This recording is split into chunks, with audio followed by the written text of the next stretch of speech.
কিন্তু তার কথায়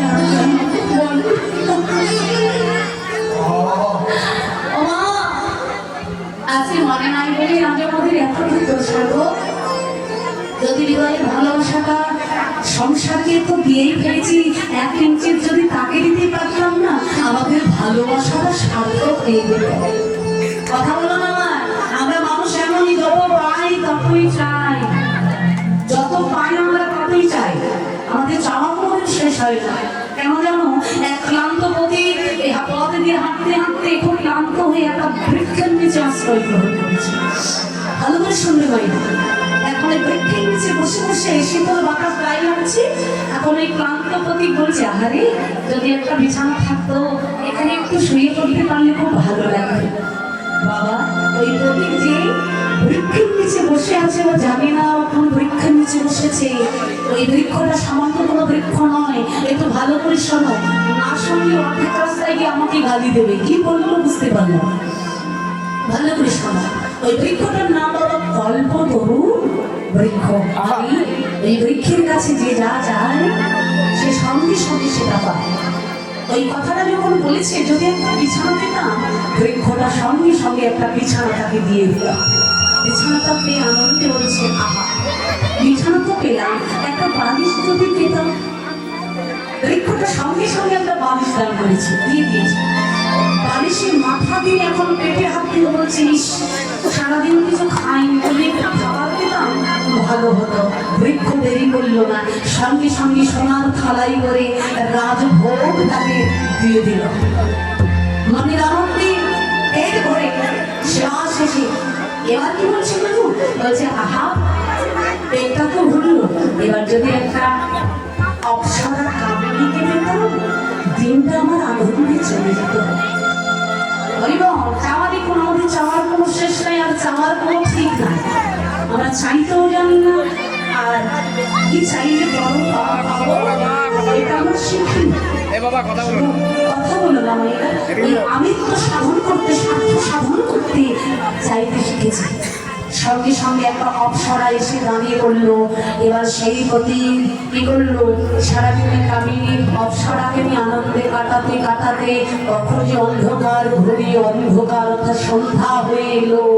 এইবার তার চেতন হলো, হায় হায় আমি তো পথে চলতে চলতে পথ ভুল করে আমি এই বৃক্ষের নিচে আশ্রয় নিয়েছিলাম। এবার কি হবে, অন্ধকার হয়ে এসেছে।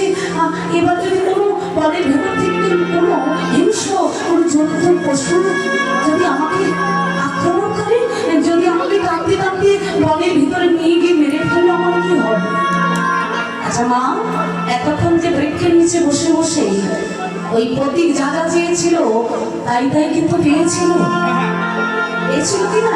এইবার মনের মধ্যে যখন বলে বসেছে, যদি এবার কোনো হিংস্র জন্তু আমার যদি একবার আমার দিকে টেনে এসে যদি আমাকে আক্রমণ করে, দেরি হলো না।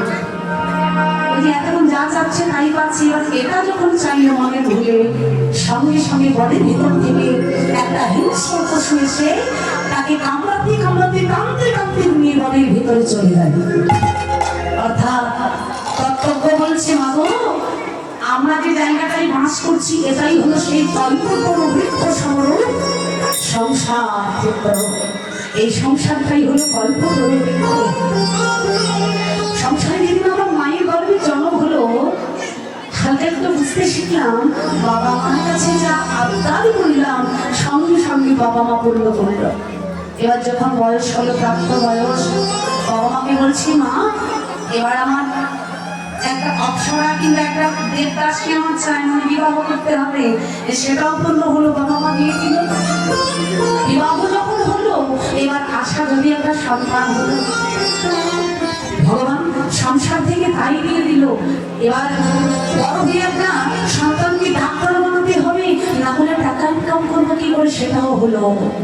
যত চাচ্ছি, যত পাচ্ছি ততই চাইছি, কিন্তু চাওয়া আমার শেষ হচ্ছে না। কিন্তু বলছি, মা এই চাইতে চাইতে যদি ভুল করে তুমি ওরকম চাওয়া চাও, কি চাওয়া যা চাইলে তোমার জীবনে এই মানব জন্মটা ধন্য হবে না।